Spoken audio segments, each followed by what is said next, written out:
It's time to pull those belts tight, race fans. The front stretch is coming at you, presented by Joe's Karting in Council Bluffs.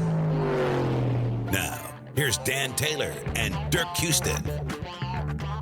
Well, good morning to you, race fans, and welcome to the front stretch presented by Joe's Karting in Council Bluffs, online at joeskarting.com. Fast-paced, white-knuckle racing just across the river on 23rd Avenue. Get over to Joe's Karting today for a little indoor kart racing.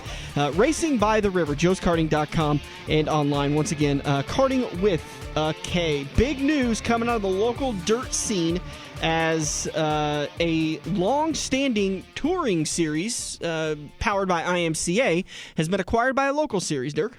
Yeah, the Dairy Brothers Summer Series is being absorbed or bought, or I don't know what the technical term is, acquired. Yeah, that's what the statement said. By the Malvern Bank SLMR Series.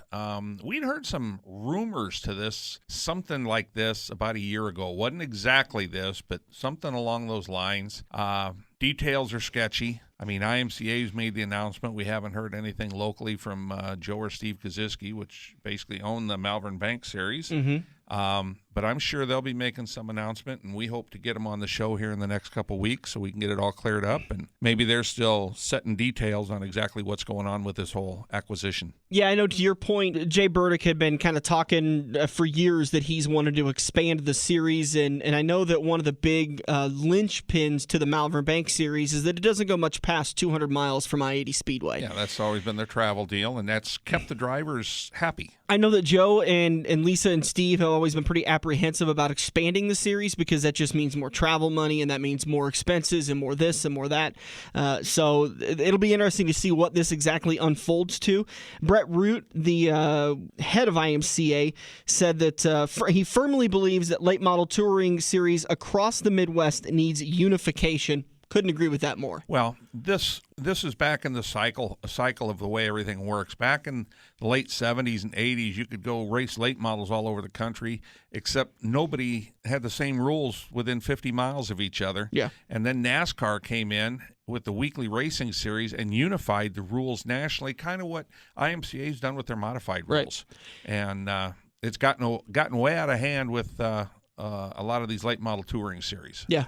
Late models are kind of really the last bastion of late models is I-80 Speedway in the Malvern Bank Super Late Model Series. That's the only area that's consistently pulling late models, and it's because, simply because, well, not simply because, but one of the reasons is you got to have 8 different tires in your shop whenever you decide, well, I'm going to go run this track, or I want to go over here and run this track. If you go over into Central Iowa and run, you got one set of rules. Come over to I-80, you got a different set of rules. That's what Joe and Steve and Lisa have been trying to do with the Malvern Bank Series is just bring the rules all in together so that if you don't want to hit the Malvern Bank Series, there's another class, there's another track running the same rules that you can just run to, and you don't have to make big adjustments. It doesn't cost you money to do that. Yeah. More money, I should say. Well, there you go, more money. I don't care what the touring series is, whether it's go-karts or whether it's, unlimited late models. Cubic dollar plays a big part. Yep, you're going to go as fast as what you can spend. So that part's never going to change about late model racing, but they're doing a real good job of controlling the costs. Mm-hmm. And they're almost working the thing backwards by not making you spend a whole bunch of money to get to a race, yep. With their, kind of like an unwritten 200-mile travel limit and things like that. So it'll be interesting to see what they do with absorbing, because the Dairy Brothers Series was mostly run in eastern Iowa and into Illinois, and I think they did a little bit in Wisconsin and Minnesota, and I don't know if they got down into Missouri or not, but, I can almost see a Malvern Bank East and West coming. That could be one of the options. Like Dirk said, we will work to get one of the, whether it be Joe, Steve, or Lisa. Both of them. Or all of them. All of them on the show. That'd be a major coup if we could get Lisa on the show. I don't know if that's going to happen, but we'll see what can happen. I'll pull some strings. That basically means it's not going to happen. Need some ropes. We're going to get Joe on the show. Toe straps. Whenever I call Steve and I'm like, hey, you want to come on the show? He's like, oh, do I have to? Joe's the talker. Have him come on the show. Not that Steve doesn't like to. He just likes to leave those kinds of things up to Joe. But we'll try to get one of those guys one of them on the show to kind of, once plans come together and they're ready for a big announcement, that'll also probably be, it'll probably be about January or February, be a good time to have them on, because then the I-80 Speedway schedule will be ready to go, the Malvern Bank Series schedule will be ready to go. Yeah, maybe we can get Jay Burdick to come in with him. That'd be a great opportunity to have Jay finally come on the show. All right, Dirk, continuing our Women in Motorsports, joining us on the show now, co-founder and CEO of a great operation, International Women's Motorsports Association. Melinda Russel joining us on the show now. Thanks so much for taking the time out of your day, Melinda. Thank you for inviting me. I appreciate it. No, it's great to have you on the show. I've been following your guys' work on Facebook for a couple of months now, and you do a fantastic job doing exactly what it sounds like you're supposed to be doing, which is promoting women in motorsports. Exactly. So that's really why I founded the association. And I have a granddaughter that races. My son used to race a car. So I looked for a demographic that was similar to me, and I was actually looking for a Facebook page that I could just get connected to. And when I started looking around, there really wasn't anything. And so then I started Googling associations for women in motorsports, and again, there really wasn't anything. Mm-hmm. And so my husband said, well, then you should just start one. And I was 61 at the time when I did this, and I looked at him like he was crazy. And which you've done before, I'm sure. Yeah, I'm sure I've given him that look a time or two.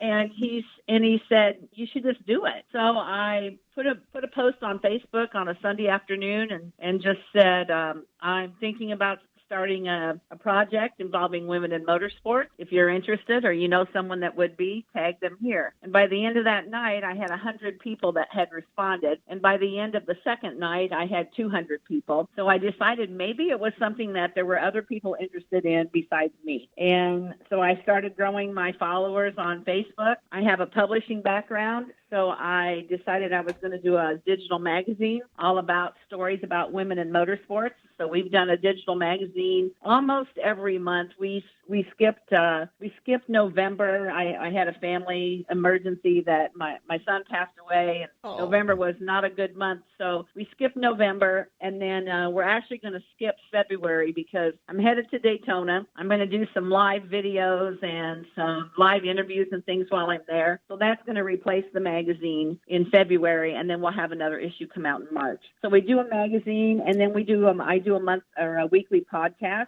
Sometimes it's just me. Most of the time I interview somebody, and we save them to YouTube so people can go back and listen to them if they want to. And our mission statement is to connect and celebrate women involved in motorsports in any capacity, in any age, now or in the past. So it could be, you might read a story in the magazine about the lady who sells 50/50 tickets, and she's done it for 50 years. It might be a story about a 6-year-old girl that's just getting into racing. It could be a grandma that used to race, and now all of her family has followed in her footsteps. The stories are a wide range. Do you ever do any crossing over, like for us out here in the Midwest? I mean, we do have female racers, so, and we do interview them. But, we do stuff every once in a while. We'll talk to a wife of a racer or a mother of a racer or something like that. Do you cross over and talk to the husbands or sons or fathers of these female racers? I haven't done that yet, but I actually had that on my list of kind of things down the road or to combine, perhaps combine an interview where I will ask the husband or the brother or son or whoever some questions. So we're kind of thinking on the same line there. So I haven't done it yet, but I did have that down as a possibility for the future.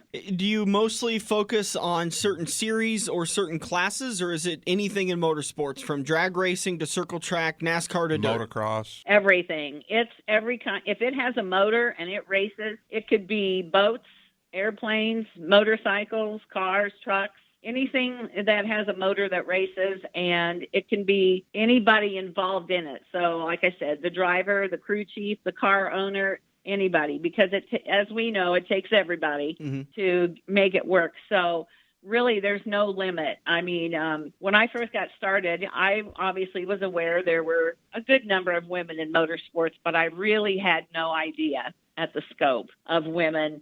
Even if you just counted the drivers, there's a lot of women that are drivers. But then you start counting the volunteers at the track. There's a lot of women that own tracks, believe it or not, promoters. There's just so many women involved in the back office at NASCAR or for a big race team. They have a lot of women in the background that are doing a lot of things that are important that you don't ever hear about. Yeah. And so it could be anybody. But I didn't hear when you said you started the organization, just that you were about 62 years young when you kicked it off, but I didn't hear about a year. So in in August of 2017 is when I put the call out on Facebook, and we actually officially launched November 15th, 2017. Okay. I was 61 years old, and now I'm 63, and it's going strong. A lot of life in front of you still, though, right? Oh, yeah, absolutely. This has kind of given me renewed energy for something. I'm very passionate about it. You mentioned that you're going to get to go down to Daytona. Do you get an opportunity to meet some of the women that are at the pinnacle of our sport, like the Natalie Deckers or Jennifer Jo Cobbs? Absolutely. So Natalie Decker has become one of my favorite gals. I met her last year early in the season, and I followed her throughout the season and was able to spend some time with her and had her on my podcast a couple of different times. And so I've gotten to be not only a big champion for her, but hopefully she would consider me a friend as well. And then I just interviewed Jennifer Jo Cobb. She was actually on the front of the January magazine. Last year when we went to Chicago, I have a young man that helps me. He and his daughter, who is 9 years old, are also very involved with me in the IWMA. We went to Chicago for the 4 hottest days of the summer, and we were able to be involved with Jennifer's team that weekend. She took us to the driver meeting. The TK is the young gal's name. TK sat in the driver meeting with her. She fed us dinner with her crew, and we really got to be able to a chance to get to know her and talk to her. And then, like I said, she was just on the cover of our January magazine. How cool would that have been? Dan, do you remember a year ago? No. We did the. Do I remember? No. Yeah. Well, the gal we did with, I can't think of her name, the gal we did for Monster Trucks that was just a ball of energy. Amy Hudai. You need to look this lady up. Fantastic interview. I mean, you can feel her 110 pounds of mighty energy just flowing through the phone when you talk to her. Okay, I'm going to look her up. Just a adrenaline junkie. What she was, and self-admitted. Well, what I have found is a lot of women like the speed and the adrenaline. I hear that from a lot of different women. So you wouldn't think that would be something you would hear that often. You would think that women would be maybe a little more laid back, but I do hear that quite often. So, sounds like she'd be an interview. What would be a long-term successful goal for you for the IWMA Nation? Well, I would like to see us be known around the world. I mean, I've done interviews with ladies in Australia and England. I have followers really from all over the world. I'd like down the road for IWMA to be as well known as NASCAR. I mean, if you really want to have a big dream, you might as well go big, right? Right. Anymore, that's not saying much. Yeah, well, I mean, if you say NASCAR, even people that are not race fans know what that is. Yeah. So, but I would really like to, in the not too far distant future, I'd like to be able to hold some events at some of the bigger tracks for the women that not only race there, work there, are fans or whatever, and just cater an event, at Michigan or, a bigger track or even like a dirt track, wherever, and invite the women that come to that track, that race at that track, and just say, hey, we appreciate all the things you do, and we just want to give you a little party, if you will. And so that's one of my goals. I want to do that. There's plenty of corporations that do those type of things. When I was an official, I've been to I don't know how many of those type of, hospitality tent deals set up by corporate that they do for officials and crews both. So, right. It's something that can very well be attained. Exactly. So, my husband has a welding business, and at some point I'm hopefully going to get him to retire. And then my goal is to travel around the United States in a really nice fifth wheel. And he's a motorcyclist, so he can take off and ride his motorcycle or go fishing, and I'll be connecting with all the women across the country that are involved in racing. It's a really cool organization you've got kicked off here. IWMANation.com is the website. You can get more information. You can subscribe to make sure that you don't miss an issue, the digital issues that Melinda was talking about earlier. IWMANation.com for information, and then follow them on Facebook, International Women's Motorsports Association. We're going to share it on the Front Stretch Facebook page and hopefully get you guys a couple extra followers. But I love what you guys are doing. It's great. You're doing absolutely perfect work promoting. My Facebook feed is so full of the articles you guys are writing and the women you're promoting that are within the motorsports community. That's awesome. We appreciate everybody that likes and follows us, and absolutely share what we're doing with anybody that you know, because that's the only way it works is if we help each other. Well, hopefully through this, you'll at least find a few more people that want to listen in our area. I mean, we do have quite a few women racers, so I know if they're not already, on your list, they'll probably be joining in. Mm-hmm. Awesome. Well, if any of them would be interested in being featured in the magazine, all they have to do is get on our Facebook page and send me a message, and I'll get them the information about how to be featured in the magazine or on the podcast. Awesome. IWMANation.com, again, is the information or the website to get all that on. And then International Women's Motorsports Association is the Facebook page. Melinda, always do appreciate your time. Please don't be a stranger. And if you're ever at Kansas or Iowa Speedway or Knoxville Raceway, look us up. Definitely will be at one of those. So Thanks, guys, for inviting me on. So once again, that was Melinda Russel. She is the founder and CEO of International Women's Motorsports Association, IWMANation.com, or International Women's Motorsports Association on Facebook. I can't say it enough. It's a really simple thing. They're here to promote women, and they do a fantastic job of pushing those stories out that, not a lot of the major media has time because they're busy talking about Dale Earnhardt Jr. It's really simple. I think the Founders Club membership, $5.99 a month or $59 a year, or you can get into the Winners Circle Club membership, $24.99 a month or $250 a year.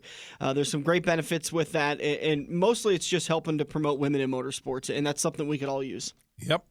It's a good article, good program. That interview brought to you by Red Oak Fabrication. Find them online, redoakfabrication.com. Get your frame powder coated for just $275. That's a bare frame, or you can get it reworked and sandblasted for just a little bit more. Give Jordan a call today, or send him an email. redoakfabrication.com is their website for a free quote. We're going to take a break. We'll be back on the Front Stretch. Red Oak Fabrication is excited to announce they're expanding their powder coating business, which means quicker turnaround times at the same great price. Get all the benefits of a powder-coated chassis for just $275 for a bare frame. Ask Jordan about special pricing for large and small projects today. Email Jordan F. at redoakfabrication.com. Located at the intersection of Highway 34 and 48 in Red Oak, Iowa, or at redoakfabrication.com. A beautiful and durable service is just down the road. Every race car driver has run into the same problem. It's well past normal parts store closing hours, but you need that one to finish your car. The guys who brought you White Knuckle Racing by the River bring you Joe's Karting Racing Parts and Tire Store. Open until 10 p.m. Monday to Thursday and open until 11 p.m. on Friday and Saturday. A parts store that fits your after-hours schedule, and you can turn a few laps at Joe's Karting while you're waiting for your part to get pulled from their warehouse. joeskarting.com for more information.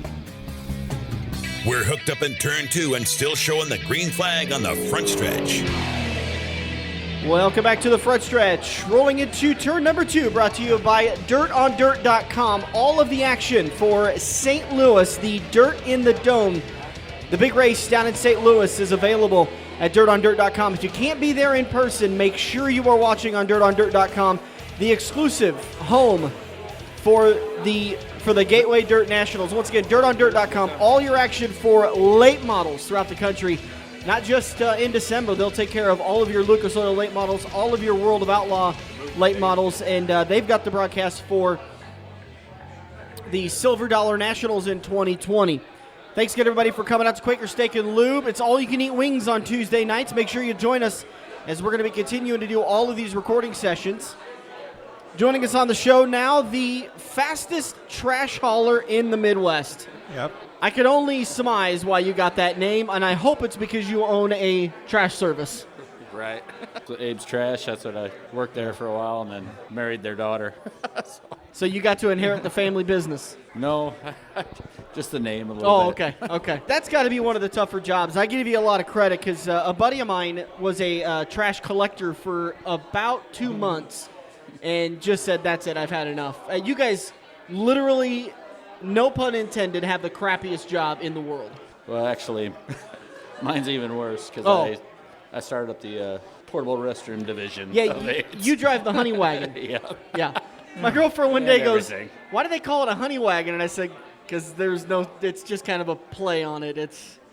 There's nothing good that's inside that tank." Yeah, but you service a lot of the porta potties throughout the area.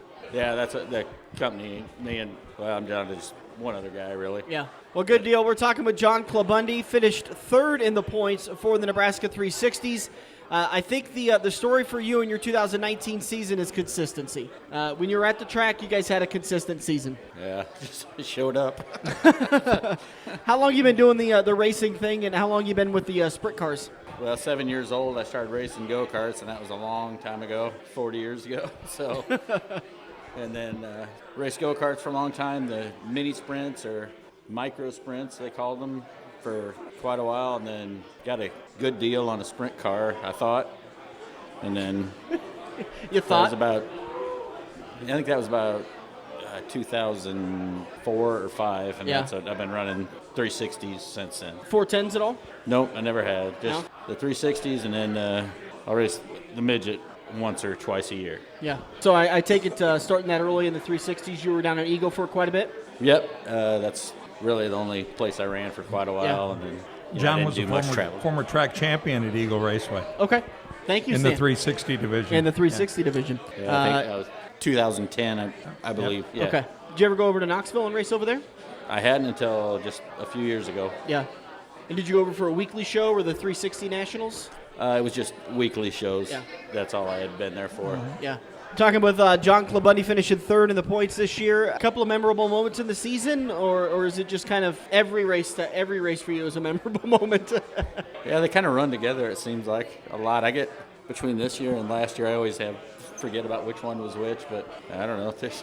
After doing it this long, nothing sticks out. First in class a lot of times. You know, you look at the field rundown, and you say, boy, it'd be awful tough to run with these guys, but John is first in class, just behind, two of probably the toughest drivers in the Midwest. Like that close, and on any given night, you've had some really good runs this year. Yeah, had some problems early on. Like I had a little stretch of about a month there where I couldn't keep any brakes on the car. You had a hard time getting an engine at the beginning of the year, too. Yeah, I had to borrow an engine from, Tracy Ledger loaned me a spare engine, so, he didn't have to do that, but it was pretty great of him, Well, one of those great things that competitors like to do. I mean, even though you're the competitor on the track and you ended up beating Cody by one position on the points, Tracy's gonna lend you an engine so you can get out there and race. Oh yeah, that's just I don't know. I think that's not just our group. I think that's about every group. Racing turns into more of a family thing, but then me and Tracy and I are cousins, so it is family anyway. Oh, okay. So Dirk and I were wondering that family we all travel lineage. together for the Chili Bowl every year. Oh, that's a whole nother story. Okay, now we've got stories to tell.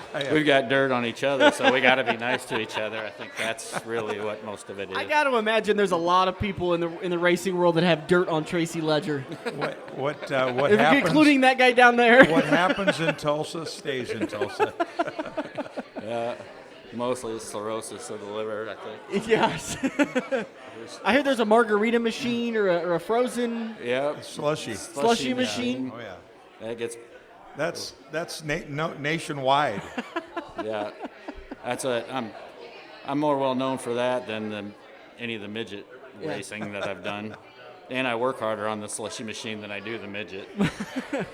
We should all take our turn at that slushy machine. That's why I bumped into Steve Post down at Lakeside last Friday night at the World Outlaw Show, and he asked about the slushy machine. You guys coming back to the Chili Bowl next year? Oh yeah, we'll be there. And that's what I would like to know is the names that have stood around that slushy machine, because I've heard a couple of them that are pretty big. I think Tony Stewart's made his way over there a couple of times. Yeah, he's definitely lightened the machine. He sent some guys up there a few times to get some for him. And then don't really remember after a lot of the nights. That's it's okay. a little bit late. That's kind of a consequence of the environment. Talking back about your 2019 season, highest points finish for the Nebraska 360s as far as I can remember. Stan can correct me, but yeah, I think so. Third's been my best finish in the points. Yep. I tell you what, and running third with that group is an accomplishment. And it's pretty tough competition week in, week out. Some of the guys that finished behind you, obviously Cody Ledger that finished fourth, Seth Bramer, Ryan Roberts, who won the championship a couple of years ago, finished a few spots back. So, Stan keeps talking about that. Absolutely, it's. Well, if those guys would have been there every week, I wouldn't have been in third. I can pretty confident in saying that. Come on now. Well, it's just Ryan.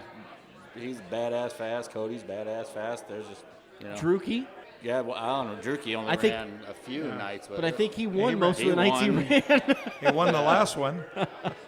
I heard he won the last one. Oh, you did hear that? I did hear that. Okay. I didn't see him win it, but I heard he was still finding bolts in his pockets. I think that whole story affected some of the points finishes, which I don't know. But still, a good year for you in a third-place finish. This was a new year that they tried some new stuff with the points and the payouts, really, more than the points, to where you got paid better for consistency for coming to the track.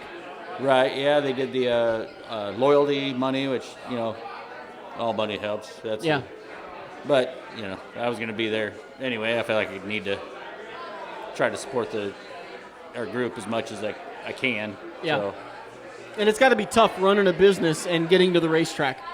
Oh. Or is it actually easier because you're the boss and you could say, nope, my day's done? Well, no. No. It kind of sucks sometimes. Yeah.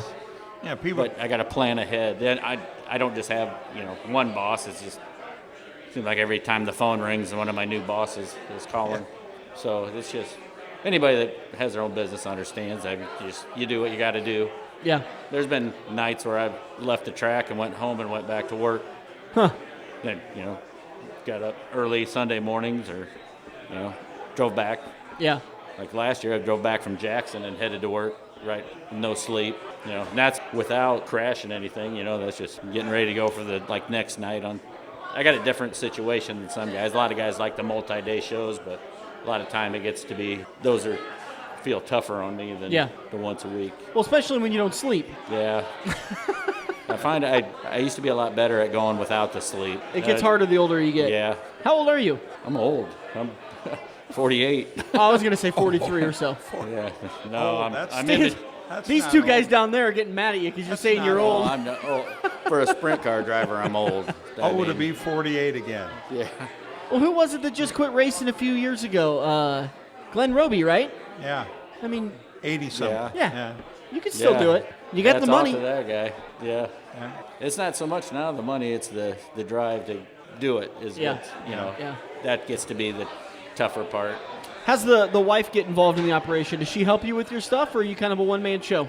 Oh, well, she does not really down in the shop, but they're making food or running kids where they need to be and everything, and raising the kids because I'm not there. I'm at work or down in the shop. Right. They're a big part of the Chili Bowl every year. Yeah. She's another contributor in the Chili Bowl antics. Oh, I mean, you load up enough food and everything to go for a week and feed however many guys, and it's a big part. She goes pretty thankless too. I know I'm not very as appreciative as I should be, but how many kids do you have? 3. Wow. Yeah, my oldest, he's a senior in Lincoln and working. He's 21. My middle boy Cole is 18, and then our daughter Leah is 14. Any of them into racing? Brett, the oldest, goes with, and they used to run. The boys ran cage carts for a while. Okay. But now they're just kind of monster sized, so they don't really fit in them. Yeah. But Cole might still run his. They talk about it, but then I think they see the amount of work and everything it takes. So, they played football, and Cole played football and baseball. So, and he used to wrestle. So I was never in any of that when I was a kid. I was just racing. That was it. Right. That was all I was ever into.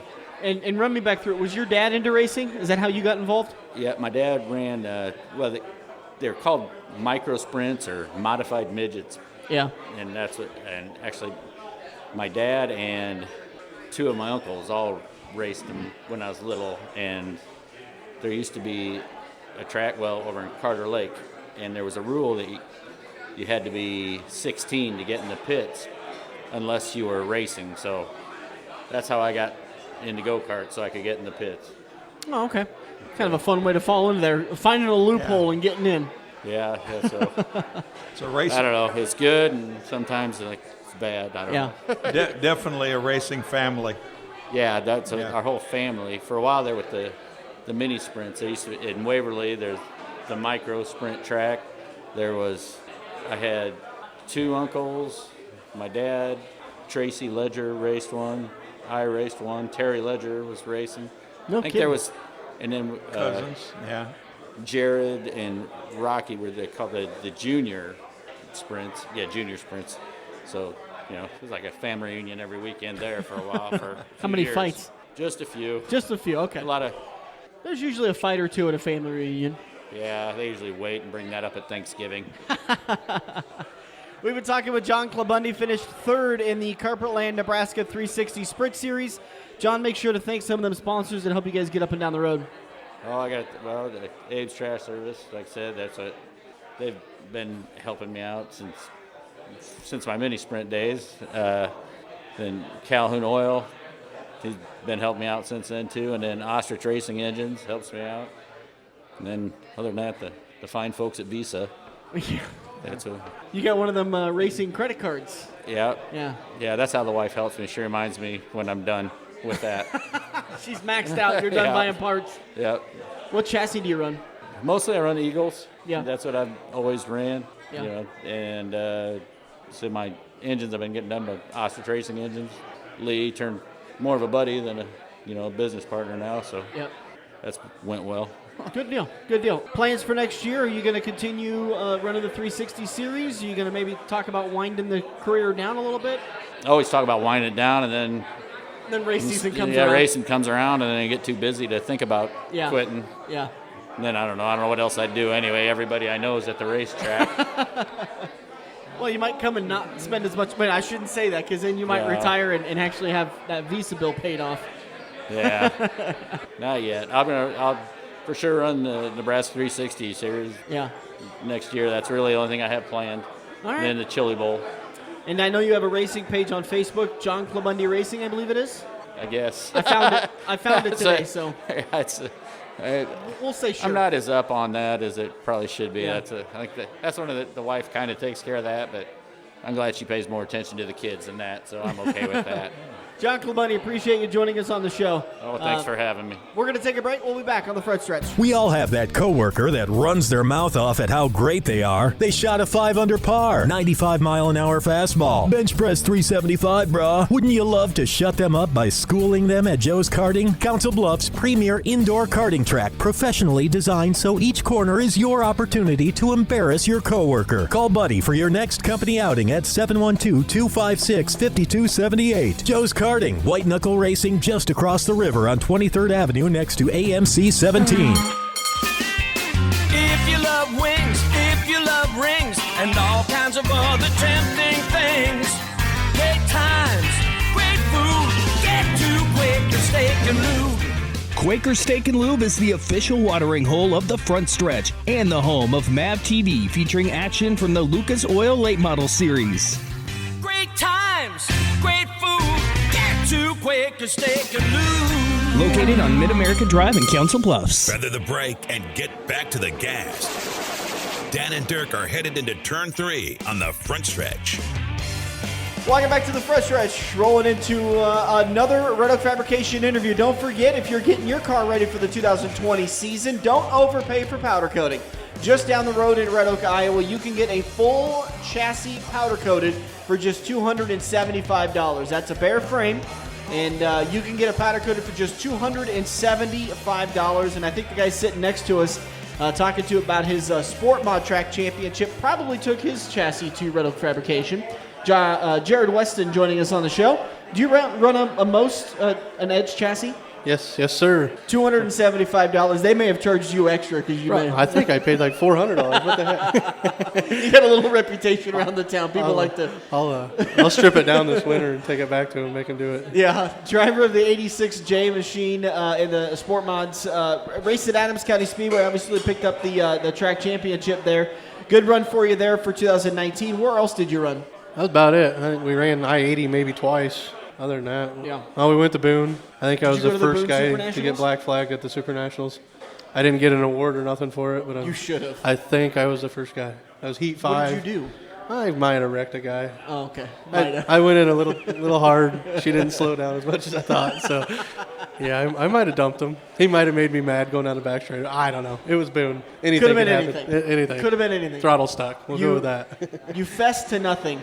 I took him out. I straight up drove through it. So it wasn't a contested black flag. It was an all right, I had it coming. Oh, I was waiting for him when I was going down the front straightaway to wave it. Yeah, first black flag of the Super Nationals. That should be an award. Somebody needs to sponsor that. You think? Lord knows there's plenty handed out that weekend. Oh, boy, yeah. But, the first one of the weekend, right. I think I deserve something. That's something to be proud of. I wouldn't say I was very proud, but it happened. It's not the first time. Happens a couple times in a season, yeah. So sometimes you get called for it, sometimes you don't. But you've been racing for quite a few years. We obviously went to school together. I was a year older than you, but I always remember you racing. Was it the bomber class over at Adams County? No, it was the two-man cruiser class. That's right, okay. Up at Audubon. Yeah. Okay, because it was, and that was always kind of a weird class because one person would be driving, the other one would be throttle and brake. The driver's side did the steering and brake, and the guy in the passenger side did the gas pedal and held on to whatever he could find to hold on to. Really? Yes, it was because it's kind of impossible to move a brake. Yeah. You could, I suppose. I'm not that good of a fabricator, so. But, the gas pedal was on the right, and the guy had the steering wheel and the brake. You had to trust him a lot. Wow. What were you? I did a lot of the driving. Yeah. I've been around it my whole life, so we switched on and off, kind of. Did your partner always disconnect your brakes? Might as well have. No, he was a good friend of mine. I think we had one problem in Beatrice one night where we had a car literally sideways in front of us, and he just held it to the floor. And I'm sitting in there punching him in the head like, dude, we're done. Shut her down. We're done. I know who your partner was, and I'm not surprised he wasn't paying attention. Exactly. Hold it wide open. Isn't that all you have to do, right? It's just like that. You said you've been racing for a while. Was that your first class you raced in, or were you a kart racer at one time? Nope, I did not do karts. We jumped into that. We got crazy, and my dad raced at Audubon. We watched two-man cruiser. He was like, let's race a two-man cruiser. Let's try it. We're dumb enough to do something like that. 2019, good year for you. How many? I'm not able to pull it up on my Race Pass app. I apologize, but how many wins were you able to pick up? We picked up 7 point wins. Jesus. 7, for points, and then we won the Friday night of the tradition. So, and then we won one A-mod feature. We raced an A-mod all season too. Yeah, did I see that you finished third in the A-mods? Yep, finished third in points, second in national rookie points for the state of Iowa. So. Wow. Is that something you probably want to get more into, is moving into the A-mods, or is that something you just kind of have fun with every once in a while? I don't know. I have to find a really big sponsor to do that. That's a whole different animal there. It's a lot more money. It's fun. It is, and and you can tell the difference from the guys you're racing with too. Yeah. Well, that's what a buddy of mine's been kind of wrestling with it for the last couple of years about jumping into the A-mod class. And his argument, and I think it's a legitimate argument, is it is a more expensive class, but I think your repair bill would be a lot less in the modified, so it might actually not be that much more expensive. You look at my B-mod right now, it looks like I went through a demo derby. You look at my A-mod, I think we had 15 point nights. Yeah. I raced at 16 nights. I bounced it off the wall, the tradition, so the right side looks but other than that, it looks like I started the season with. You know? There's a lot less squirrels in the A-mods that you've got a lot less, a better chance of surviving the feature. And it's tough for you guys because when you're leading in the points, you got to start a ways back. Oh, yeah. Behind usually the squirrels. Yeah, it gets scary. In the, I don't know how many years I've been racing, a lot. I have learned that patience is very huge in dirt track Yeah. racing. I mean, they give us 15 laps. You don't have to win it on the lap one. You know, I mean, not to rub it in his face, but me and Josh Sink had a race this year. I beat him by .004 going across the finish line. And I passed him coming out of 4 on the last lap. But how boring would it be if you started in the front row every week? For the driver, very boring. Yeah. I mean, and for the fans too. Yeah. I mean, me, I go to race people. I mean, leading a whole race, that ain't no fun. That's my point. I think that's why the whole deal with the dirt track drivers starting inverted 6 rows back, that probably came from the drivers. Yeah. I mean, there's nights that starting up front ain't a bad deal. Like specials, you go to this Cornhusker, the Tradition, and all them big specials that we have. Yeah, I want to start up front, I mean. Well, it's a nice paycheck, but. Well, yeah, you're racing for the money on that deal. That's all you're there for. Well, and you're not, not back with the squirrels, so you got a much better chance. And I'm completely agreeing with this entire panel of obviously very intelligent men that it's not a very fun race when Kyle Burke gets to start up front or Jordan Grabowski gets to start up front because 2 or 3 laps into it, he's got a half a lap advantage. Yeah, well, that Cornhusker Classic, Grabowski took off, and he was like a straightaway ahead in the lap. And I'm like, and he had a lot of good people behind him, and I knew, one of them was going to chase him down. Now, if they were going to get around him or not, or wreck each other, that was another option. By the way, what did you see? Or do you prefer to not answer? Because you're probably friends with both. I'm a Jesse Saubing fan. Okay. I had my kid in the pits one night when Jordan was not having a good night, and he said some stuff with my kid standing around that didn't impress me much. So it is what it is. But I've worked for Jesse Saubing. I've known Jesse Saubing a long time, and that was racing. I mean, you saw the racing. It was racing. I mean, it was. You're not going to lift. Mm-hmm. Jesse wouldn't have lift. It's the white flag lap. I wouldn't have lift. Yeah. Justin Zeitner wouldn't have lift. Jacob Hobscheit wasn't going to lift. Ryan Jenkins wasn't going to lift. I don't care who it was. Yeah. They weren't lifting, and it turned out to be a bad deal. I mean, Jesse's mad, yes, but he wouldn't have lift. you know. I mean, like Grabo said, he junked my car in Vegas. I don't have no respect. Well, Jesse has just as much respect for him as Grabo. It all works out the same. Well, and the things I love about Jesse and Jordan are that they're kind of cut from the same cloth, where they will cut a guy a break early in the race, but when it comes down to the white flag lap, game on. It is. They're not going to wreck you. They're not going to junk your car. Yeah. They're not going to do this. But car was pretty well junked. But they're not going to cut you any slack either. No, I mean, $3,000. That's a pretty good payday, on a Saturday night. I'm not lifting. Josh Sinks, he's my best friend. We're gonna race it out. Right. I mean, the way it ended, it sucked because that car's probably at Jet right now, getting a rear clip put on it. But it's racing. Yeah. I mean, I watched him do it in a late model. Yeah. Spun completely around and kept going. That video was just on Facebook just recently. It was. And it was like, that was literally the same thing that happened. He just wasn't as lucky. Yeah, I think he lost one spot in that late model spin. Yep. Like 2 years ago. If he could have done it the same way, he would have ran second probably or third because, Hobscheit's going to check up and Zeitner's going to check up. So, speaking of that class, I know we should be probably talking about your championship, but we'll talk about that another time. But that's a stacked class with a lot of incredibly good talent, and it's not getting any easier, it looks like, with Hobscheit and Jenkins making their way up. It sounds like Hobscheit might be moving into the late models anyways, but that's a tough class to be in. I think the only plus thing for a guy like me and those guys is I know I can beat them up. So, scrawny little Ryan Jenkins. Ryan. No, those guys they're. I knew when Ryan started racing, probably not his first year, but the second year maybe. Yeah. Me and him ran for a track championship at Corning, and I knew. I told his dad. I won the championship that year, and I told his dad, I was like, dude, he's gonna win a lot of races. Yeah. And a lot of championships. And he's so calm. He's smooth. It's crazy. I mean, he's probably one of the more talented drivers in the area, and in 10 years we'll be talking about his legend. Yep. His focus is just unbelievable. Yeah. Well, and I mean, he knows the people to talk to, and that's a huge part. Is if you have somebody that knows what they're doing to go talk to. All those rage guys, Jimmy Gust. I mean, that's not a bad guy to go talk to. I mean, Dylan Smith. All those guys. And if they'll help you, like when I first started with this deal, I think the second season I had a Skyrocket, Kelly Shyrock. Who else am I going to call? Right. Call Kelly. I mean, that guy's won every race you can win. Right.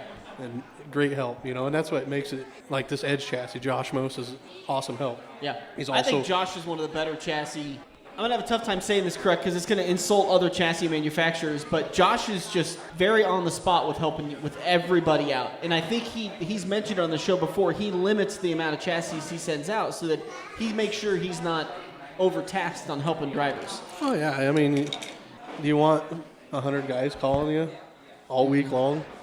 You know, you got Harris, that guy's got cars out the door. You got Johnny, Jet, Razor, all those guys. You can't keep up with that stuff. Right. I mean, you got a guy, who's this? I don't know you. Well, I just bought a car from you, man. But Josh actually watches you at the track. He'll correct you. He's smart because he keeps it simple. Yeah. We got a shock package, it's 4 shocks. We don't have 8, 9, 10 shocks. Mm-hmm. When we call him and say, "Hey, my car's like that," he knows exactly what shocks I have on that car. So that's out of the question, And try this, try that. And me living in Red Oak, him in Red Oak, it makes it so. That's kind of the reason I switched. Driving 3-4 hours to go see Kelly or 5 blocks to see Josh. Yeah, it's kind of makes it. It's a no-brainer. Oh yeah, and he's drove everything. The guy has won in everything. Yeah. He's very smart. He's a very talented driver, and he's a person that you listen to. That's the way I look at it. I always enjoy kind of observing him from a distance because he is 2 totally different people. When he puts that helmet on, he is Hyde. Dumb. I'm gonna go with dumb. When the helmet's off, he's Dr. Jekyll. Yep. I mean, he literally turns into. He goes from. What is it, Bannon? Kyle Busch. Yeah. With the helmet on. Yeah.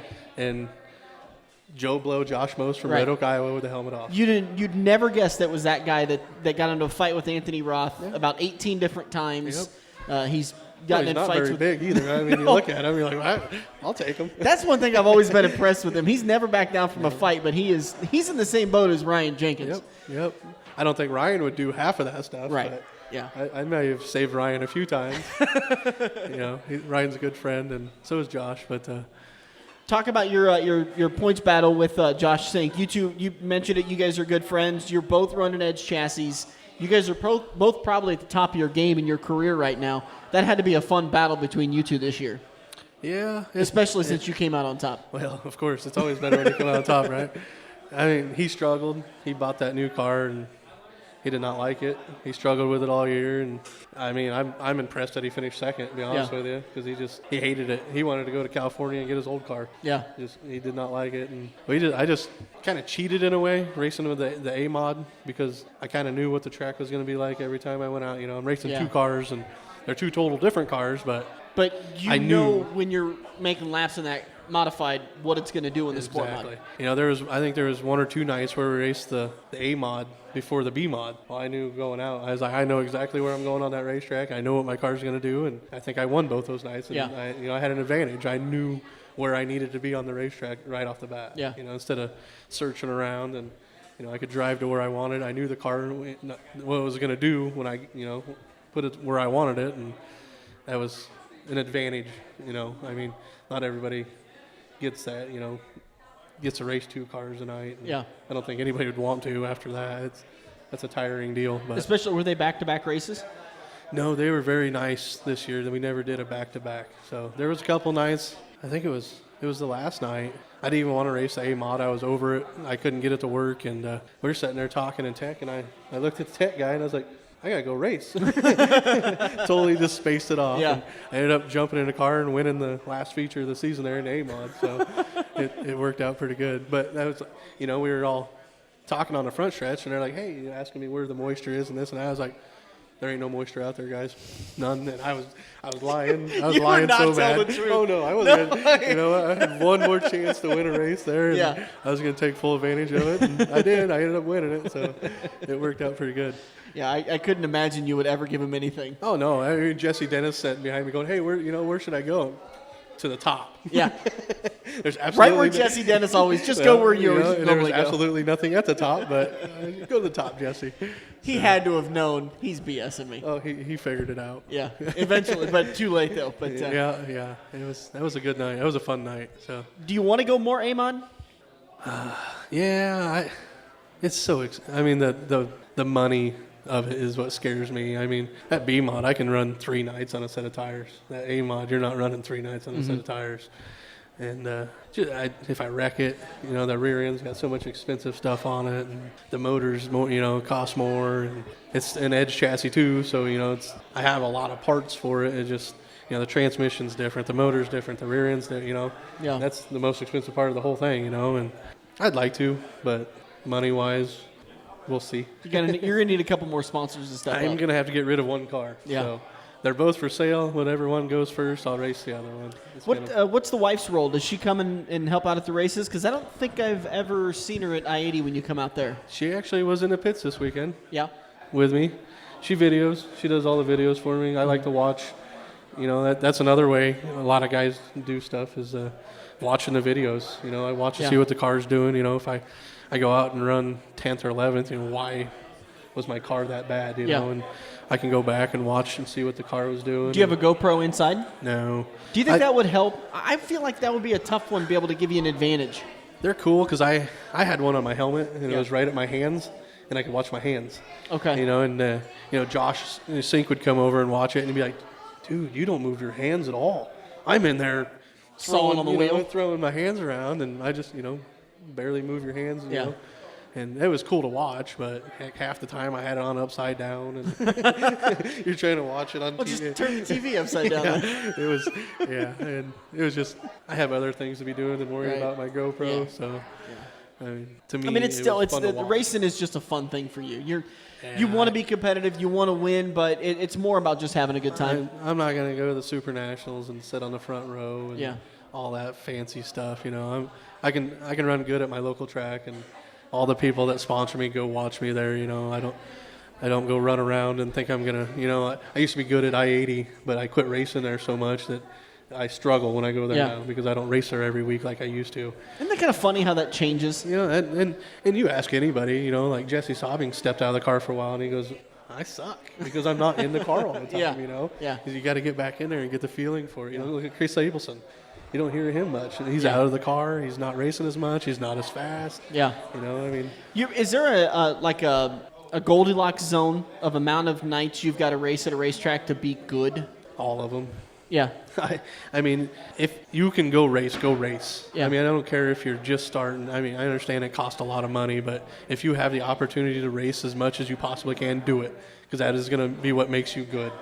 I mean, look at Sobbing back in the day. He lived in that race car. Yeah. He ran 100 nights a year. Oh, yeah. That is why he was good. Yeah. I mean, that's what you have to do to be good. We get I've raced at Corning so long that I know what the track's like. I know, I mean, I bragged all year. I never moved a bar on my B-Mod. No, I put tires on it, and that was it. Never touched a thing on the car. And we won 7 features, 8 features. Why would you touch it? I'm like, and Josh Moss will tell you, because you got it where you like it and you're comfortable. Yeah. You don't have to. Right. And Jesse Sobbing will tell you the same thing. Get it to where you like it, don't touch it, and just drive it. Do you think a guy, even who's been racing as long as you have, that you're still needing to race a certain amount of weeks to continue to learn? Like picking up wins this year, are you still learning stuff on the final night, last 2 nights of the year? Or is it kind of just, I got this figured out, I know what I'm doing? I have where I race figured out. Yeah. I mean, like I said, I won 8 features at one racetrack. I didn't go race at, I-80 and win, or Stewart and win, or all those close racetracks where I could go race. I raced at the same racetrack every week that I've been racing at since I was 14 years old. I'm 36 years old. God, doesn't this suck? It does. So close to 40. But I don't know. I know what I'm doing when I get there. Yeah. So, I'm comfortable there. I went to Boone. I was nervous. I don't race on little racetracks. I know I suck at little racetracks. Mm-hmm. But it was Boone. I had the money. Like, heck with it. We'll go. We not throw it away. We go anyway. We go watch every year. We got a great camping spot. And we get to see all our friends that are up there that we see once a year. And now I was like, heck, we'll take the race car, piss some people off, go home, and have a good time. What's a big race you still want to win in your career? I want to go to Vegas. Yeah. I really want to do the Vegas deal. I feel like I'm really decent at big racetracks, and that's like a huge racetrack.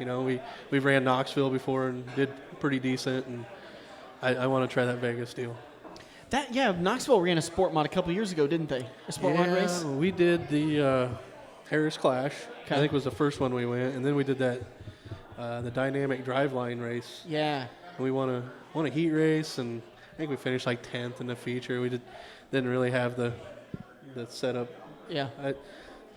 Racing with those guys, those guys that have their car just plastered in sponsors, that they're probably going to be faster. They got a little better equipment. So, yeah. I mean, to race with that, I-80, there's, 60 B-mods there? 50-something, 60-something? Yeah. I made the show. Yeah. I was happy with that, Right.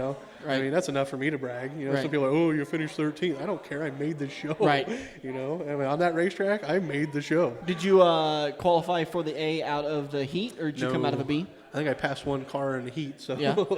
I won the B feature, and I started 16th. Yeah, I think. Hey, you moved up 3 spots. So I was up to 10th. The wife said, but yeah. it just those holes and it just wasn't my kind of racetrack. Everybody had to race on the same thing. It just wasn't my kind of racetrack. You were talking a lot about the sponsors that help you get up and down the track. Make sure to thank them for us. Yeah, I got some guys that have been with me for a while. I got some new guys this year. I got to thank my brother-in-law, Gettler Farms. You probably know Travis, and my sister, Naomi. Travis used to help me, and they've been on the car for a long time. Yeah, I remember that now. I was doing pit reporting during one of the races, and Travis and I talked for a while. And then I think that was the last year he probably helped you. Yeah, probably. I kind of wore him out. We racing 2 nights a week, and yeah. that was just tough on everybody. Yeah. So, but Happy Pigs come from a farm in Iowa, just so everybody knows. Good bacon. Yeah. Midwest Fire Service, Rick and Sherry Watts. They just help me out. They just like watching me race. Yeah. They help me out. Of course, my mom at CR Graphics. She does all the stickers and fun stuff that we put on these things just so we can wreck them. Morgan Adrian Photography. Of course, Sadie and Lauren. They bought me some tires this year. Oh, awesome. My niece Sadie and our friend Lauren there. I think Miners Tree Service out of Stanton. Yeah. They've been on there for a while. Edge Chassis. Well, yeah, Edge. He don't sponsor. I have to pay him, so it's kind of different, isn't it? He doesn't give you a discount when you give him credit on this. I think he does. If you win a championship, we give you a couple $100 off of whatever. Oh, like, off a $10,000 chassis. Yeah, I need a body. So, but yeah, of course, Josh Mose, Edge Chassis. Yeah. He's great help. I call him. He'll show up at the garage, and he came up and scaled this summer. I think it took him 5 minutes. Don't let him drive your truck, though. No, he's hard on dump trucks. Yeah, don't let him drive your dump truck. I'm sure his dad's still mad. I don't think it was his fault, so. Doesn't matter. Yeah, I wouldn't let him drive my race car. I think the last time I let him drive my race car, he caught it on fire. So. I never broke anything on my dad's farm that was my fault. Didn't matter. I was still in trouble. Were you the wagon guy? Yeah. You always got yelled at?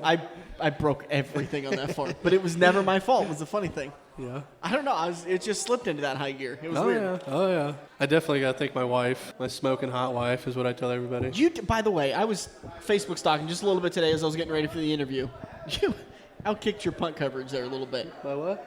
You outkicked your punt coverage. Oh, dude. Yeah. I mean, she's a good-looking girl. You don't have to tell me. I got to go home to her. That's why let's get this interview going. I get to sleep next to her every night. That's amazing. Yeah. And my awesome kids, that I kind of wonder if they're. Do you have a boy? If they're both, yes. Okay. Does he pay you back for everything you did when you were in high school? I have a deal for that little man. That he gets to race my go-kart. Yeah. And I will pay for it if you keep your butt in line. Right. So that's our deal. And my daughter, Cambry. Carter's my son, and Cambry's, I think, maybe the turkey chase, maybe her debut. Yeah?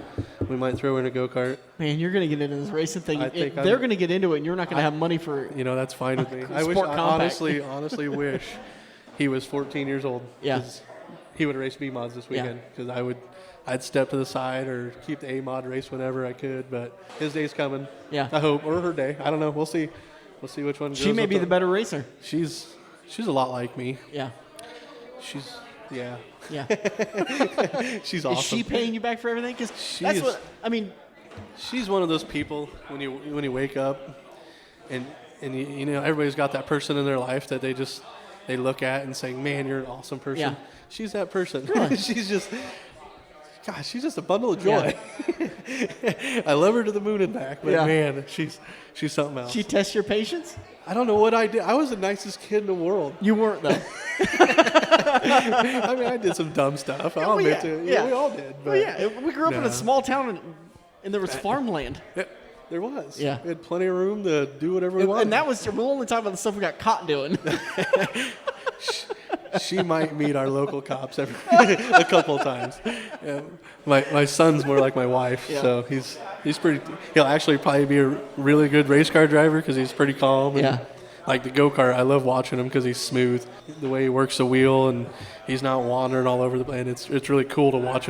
He's 7 years old. I had him in it when he was 4. I actually lied about his age and put him in it at the turkey chase so he could race. And my mom made a fake birth certificate and everything so we could. No kidding. Yep, swear to God.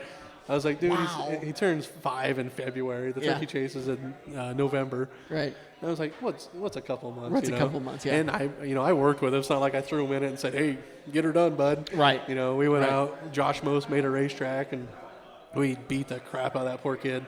We had 4-wheelers. We'd go up and we'd hit him, turn him sideways, spin him out. Oh yeah, and he'd just laugh and keep on going, And I knew when he won the 3rd day of the turkey chase, 4 years old. Yeah. And I was like, all right, we got a racer. Then he went and won the track championship at Eagle that first year. That raced a full season. So wow. We kind of struggled this year, but you're excited to be the racing father. I am very excited. Yeah. I get chills. I get watery-eyed when he does good and win, and comes up and hugs me and stuff like that. It's like, get away from me, But I got some dirt, man. It's awesome to watch, Jerod Weston, driver of the 86J. You wouldn't know it by our conversation, but he won a track championship at Adams County this year in the Sport Mods. Planning on doing the same thing again next year, dipping your toe into the A Mods, running the track championship again? I don't know. We're gonna do some go-kart racing and go on vacation and see what happens. Where do you go on vacation at? Wherever they'll allow me to go. South? I gotta see what states I'm allowed to go. I did drive a truck over the road for a few years. That's true. I gotta check and see what states. Which states did the warrants expire? We went to South Dakota. I think it was last year. And we all loved it. So. I've always sold on going down to Mexico and the beaches and the free alcohol, but I went to Colorado over Thanksgiving last year and I loved it. It was just beautiful. I guess I don't know if everybody enjoyed South Dakota as much as I did, but I loved it. I thought it was great. Well, if there's anything about growing up when I was there, it didn't matter where the family wanted to go. We went where Dad wanted to go. My brother-in-law, and my sister, my mom and dad, and me and my wife, we all had our campers, and we took off up there for. I think we were 5 days or something like that, but I just thought it was awesome. What a beautiful state, though. It was fun. We took the long way up through Nebraska. Oh my God. I don't know how those people survive. There's a lot of long ways up through Nebraska. I don't know how those people survive. I know. I was scared for a while. Yeah, we drove through there, again, going to Colorado. you get outside of Kearney, and there's just nothing. Yep, you can fall asleep and not hit nothing for miles. Yeah. I think I did a couple of times. I think they're talking Branson, so I don't know. That's a fun town. We let Mama Weston. It all shuts down at like 6:30 at night. Yeah, that sounds great to me. I can go for that. Go to Silver Dollar City. You ever been there? No. That's really cool. No. I was very impressed that we went. All right, Jerod Weston, the 86J. Do you have a racing page? The Facebook page, it's Weston Racing 86J 86C, I believe. Okay. So we do a lot of videos, and we have some go-kart stuff up there. Yeah. Shirts, decals, anything like that? Do you sell that stuff? We can get any decal you want. My mom does all that. So if anybody would like one, get on the page. I think we have some with my number and Carter's number on it. We kind of share everything. So we don't have any shirts. We sold those. And I don't do the shirt thing. That's my wife's deal. Yeah. I don't mess with that because I just give them away. It's a headache. And she gets mad. Right. You got a shirt? Yeah, here you go. Yeah. I'm done with it. So. But. All right. Jerod, appreciate you coming on the show. We're going to take a break. We'll be back on the front stretch. As summer winds wind down, those chilly nights at the racetrack are just around the turn. Stay warm while looking good, cheering on your favorite driver with Carhartt from Red Oak Fabrication. Since 1889, Carhartt has proven their mettle from the trenches of World War I to the toughest job sites today. Browse the large selection at the Red Oak Fabrication's Carhartt store and get $5 off pants until September 29th. RedOakFabrication.com/Carhartt or at the corner of North 3rd and East Grind Grimes in Red Oak. Every race car driver has run into the same problem. It's well past normal parts store closing hours, but you need that one to finish your car. The guys who brought you white knuckle racing by the river bring you Joe's Karting Racing Parts and Tire Store. Open until 10 p.m. Monday to Thursday and open until 11 p.m. on Friday and Saturday. A parts store that fits your after-hours schedule, and you can turn a few laps at Joe's Karting while you're waiting for your part to get pulled from their warehouse. joeskarting.com for more information. It's checkers or wreckers as we enter turn 4 on the front stretch, presented by Joe's Karting in Council Bluffs. Just about ready to wrap this baby up. Turn 4 brought to you by Quaker Steak and Lube, the official watering hole of the front stretch. As has been for the last couple of weeks, no racing on the big screens, but all the NFL action is on the big screens. Is basketball playing right now? Are they into? Yeah, that goofy sport with the little round orange thing. That'll be on the big screens also. You can also enjoy, what did I see their sauce of the month was? Something Nashville hot or something like that. I thought you were going to say soccer or something. Let's not get crazy. Although that is a soccer facility, indoor soccer facility getting built next to there. Sauce of the month, if you're kind of tired of the regular sauces, every month they come out with a new sauce, and it's got a different take on maybe one of the popular areas of the sauces, one of the sauces that is really popular. Give it a try. Head over. And every Tuesday night is all-you-can-eat wings night at Quaker Steak and Lube. Got to say a big thank you to those guys for supporting the front stretch. Wanted to kind of go through, Dirk, a couple of the news and notes. It is the off-season, so not a lot of news is to be had right now. Oh, come on. There was huge news yesterday. How did you miss it? With Kyle Busch winning Kyle the Busch WWE. won the WWE I know. title for like 12 minutes or something. And then he lost it. And Michael Waltrip in a striped shirt. Okay, the things we do for attention. Joey Logano has been announced by NASCAR that he is going to be the driver partaking in a 2-day test at ISM Raceway for NASCAR for the next-gen car. The test on the 1-mile track is scheduled for tomorrow and Tuesday, with Logano being the only driver participating. Logano mentioned the test while discussing his off-season plans on Tuesday, yada, yada, yada.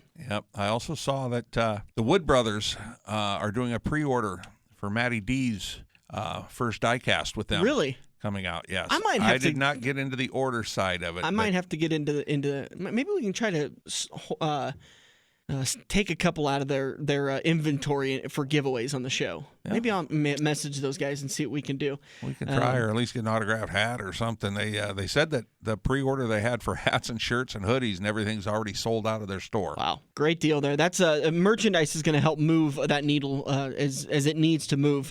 Going back to that story with Joey Logano testing the next-gen car, Austin Dillon from Richard Childress Racing participated in one of the first tests with the Gen car back in October at Richmond. So him and Joey Logano will be the only ones, and they'll take us through kind of these tests just a little bit. I'm not sure if you ever attended one, but they're kind of the same, where basically they're going to send him out and they're going to give him instructions and setups to kind of push the car and find out how it'll react. Well, with this, I haven't been to a next-gen thing, but I was at testing when Toyotas first came out, and all the different telemetry things that they put on the car, all the different wind sensors and everything they put on the car, the load sensors on the body for body roll in the corners and everything. It's pretty intense, and they'll tell him to go out and run 5 or 8 laps or something like that. They'll put a setup on the car, try a couple high lines through the corner. He'll have a spotter with him helping him out. And normally with that spotter will be somebody communicating with NASCAR in the tower if they want him to run a little bit lower line or a higher line, or since he's going to be at ISM, are they going to want him to drop off the track and run that flat on the now front straightaway, used to be the back straightaway, the dog leg there. Yeah, there'll be certain things that NASCAR wants him to do because they want to see how the car is going to react. And it's obviously, since it's only one driver, it's not about finding out how the car is going to react in competition. This is really a preliminary shakedown. Well, it's such a big deal this time because it was when I talked to Danny Stockman down in Kansas City, who is Austin Dillon's regular crew chief, and Cupper was. He's not going to be next year. He said, the one difference, or I told him, I said, well, this car setup will totally be different because for the first time in all these changes on the car, they're changing the wheels and tires. And that they've never done before. This low-profile tire that they're going to be running with like an 18-inch wheel, they won't have the flex in the sidewall of the tire like they had with the current tire. That's going to be a factor for long runs. Well, it'll be a factor anywhere. You always heard about, we took a half pound out of the right rear or stuff like that. Well, now they don't know what that's going to do with this new tire. Yeah. They got a lot of learning to do, so they're going to do quite a bit of testing over the next, year and a half till we launch the car of tomorrow. And it'll slowly ramp up as the year goes on, and they'll add more cars to it and more teams to it to find out how it reacts in the aero at different tracks and that kind of stuff. So yeah, you'll see the individual one-car test probably 3 or 4 more times, and then you'll start just seeing some open testing where, everybody will be invited. Let's go to the racetrack and have fun. Go Fast Racing announces Corey LaJoie will return to their operation in 2020. He will be behind the wheel of the number 32 Ford Mustang for the Cup season. Both LaJoie and Go Fast Racing are prepared to continue the year-to-year improvement of the program, beginning with a 62nd place running at the Daytona 500 in February. Am I reading that right? I'm reading that right, but I'm not entirely sure how they finished 62nd at the Daytona 500. Probably 32nd, and there's just a little bit of a typo in this article. No, it's the 62nd time they've run the Daytona 500. Thank you. Beginning with the 62nd running of the Daytona 500. Not that they ran 62nd. I was like, man, how the heck did they do that? They lost so many laps. Wow. Kyle Busch, your NASCAR champion, leads all drivers in 2019 as the most mentioned driver. 31 total interviews. He was on interview time for 36 total minutes, total of 2,983 mentions. Kevin Harvick came in second. Danny Hamlin was third. Martin Truex Jr. was fourth. Joey Logano was fifth. And Harvick, Hamlin, Truex, Logano, and then Keselowski was sixth. Logano was fifth. So, and congrats to Brad Keselowski. Had a little baby girl this week. Yeah, that was my next one. He added to the family. They have announced that Autumn is going to be joining their has joined their family. Brad's wife gave birth earlier this week, and so now they're on baby number 2. Working on a pit crew. JTG Doherty formally announces driver lineup and crew chief lineups. We had known that Ricky Stenhouse Jr. was going to be heading over to the 47, but we didn't know who was going to be his crew chief. Brian Patty is making his return to the Cup Series. He will be the crew chief for the 47, driven by Ricky Stenhouse Jr. Ryan Preece will remain at the helm of the 37 with crew chief Trent Owens. Yeah, if I'm not mistaken, Brian Patty was with Ricky Stenhouse in the Xfinity Series at Roush, I do believe. Brian's been around. He with Michael Waltrip Racing for several years, and Brian Vickers, and they had some pretty good success. Oh yeah, he's been around, but like I said, I think he worked with Stenhouse before, and that's why he's coming back. One of the news to kind of talk about, NASCAR announced earlier this week that they will not be allowing any CBD sponsorships, and this was something we were talking about off the air.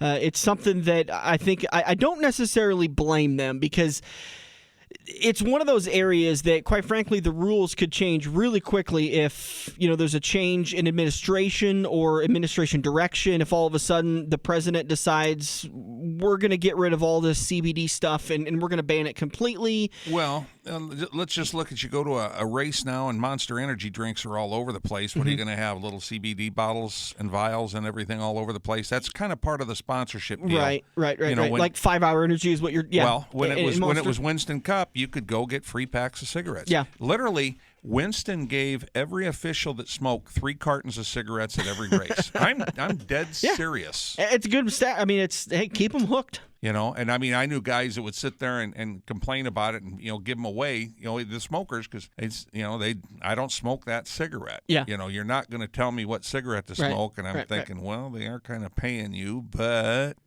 Yeah, and I wasn't even factoring that into it, that CBD is something that you have to be 18 years or older in order to purchase, and that would be a huge liability for NASCAR. I know that in the past they have stopped teams from allowing marijuana sales, despite it being legal in the state that they were racing in, because they need to be protected. They need to protect their brand, which is a key thing, to where they came out a couple of years ago and said all team sponsorships, all track sponsorships are subject to approval by NASCAR. Oh, that's been that way forever. Right. That's why for a long time they couldn't have hard liquor. Right. And then that changed roughly 14 years ago or stuff when they allowed Jack Daniels to come in and Seagram's and a few of the hard liquor companies to come in. Well, and that kicked off, I remember, with the Jeff Green deal where he showed up to a racetrack with not registered. He was pre-registered for the race, but his sponsor wasn't registered. He showed up for inspection with nothing on the car, and then all of a sudden he comes back out for practice, and he's got a giant pot leaf, which could have very well been a hemp leaf. That was at Kansas Speedway. Right, and they pulled him off the track, and they said, no, if you wanted to, you knew that we were not going to like this, and you negated the process. All you had to do was submit your sponsor ahead of time, and we would have considered it. He probably would have got told no, but at least there would have been a consideration, and it caused a whole big thing on social media. But I don't think I'm gonna knock NASCAR at all. I'm a fan of CBD. I take it myself. My girlfriend Sarah takes it. My dog takes it. My cat takes it. I think it's a tremendous product, but I totally understand NASCAR's stance. And our radio group that we broadcast on is under the same thing, where they're trying to understand the legalities behind advertising, and when you can't quite understand something to the fullest extent, it's best to just back away and say, let's not poke that bear. Well, you've got federal laws, and then you've got the state laws, and they run it on all this drug stuff. They run back and forth. But you were saying that the marijuana thing was legal in the state. Well, it wasn't legal in Kansas at that time. That's why one of NASCAR's biggest things that they fell back on. Oh, it was because it was a Colorado company advertising in Kansas, hoping people would come up to Colorado. You're right. Yep. Yeah. So it's just a slippery slope that NASCAR doesn't want to jump into. And that's not to say they won't change in the future. They may adapt to it in 5 or 10 years. I know that I was just reading a bunch of stuff earlier this week about the FDA and the USDA still trying to figure out how to regulate CBD and hemp products. So until they get that kind of guideline figured out, advertisers are being advised to stay away from it. So it'll be interesting to see what that happens. But anyways, yeah. So that's the NASCAR news and notes. Make sure to join us next week. I said this now 2 weeks in a row.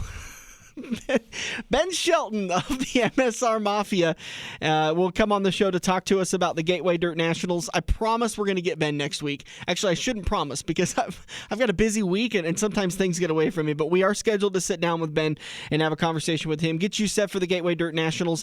Plus, we're going to sit down with our Nebraska 360 guys, Jack Dover, and we'll sit down with a couple of the Nebraska 360 guys that we interviewed at Quaker Steak and Lube, so make sure you're tuned in for that. I want to say a big thank you to everybody who joined us on the show, including you, our great listeners.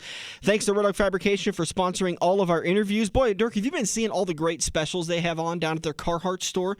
20% off, $20 off, great merchandise. This is the time of year to go down and get stocked up on some Carhartt stuff. Yeah, I saw a post the other day about some of the stuff, and I just wish the store was a little closer. Yeah, it's well worth the trip, though. Located in Red Oak on 3rd and I believe it's Grimes, but just Google map it because it's the streets down there get a little bit hazy for me. Even though I grew up in that town, I grew up in the country. We had like 4 turns and then we were home anyways. I want to say a big thank you to Red Oak Fabrication for sponsoring the show. Quaker Steak and Lube at Joe's Karting. Once again, thank you to all the great listeners for tuning in each and every Sunday. For Dirk Houston, I'm Dan Taylor. We'll be back next weekend to do it all over again on the Front Stretch. Presented by Joe's Karting.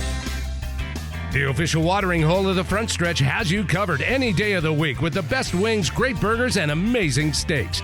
Each weekday from 4 to 6 is happy hour, featuring $1 off draft and well drinks plus $4 Luberitas. Mondays are kids' night. Tuesdays are all-you-can-eat wings for $12.95, and the lube even delivers to the Council Bluffs area. Like Quaker Steak and Lube Council Bluffs on Facebook for a full list of weekly events. Get to Quaker Steak and Lube. Mid-America Drive, Council Bluffs. Hey, look at that. You're sitting on your couch playing Halo, Madden, or NASCAR while your friends are at Joe's Karting. Each lap is an adrenaline-filled, heart-pumping, white-knuckle experience that you can only get at the Metro's largest indoor karting track. Eco-friendly Honda engines rip you around their professionally designed road course at breakneck speeds. Can you reach the 14-second lap bracket? There's only one way to find out. Put the controller down and get to Joe's Karting, 23rd Avenue in Council Bluffs next to Quaker Steak and Lube.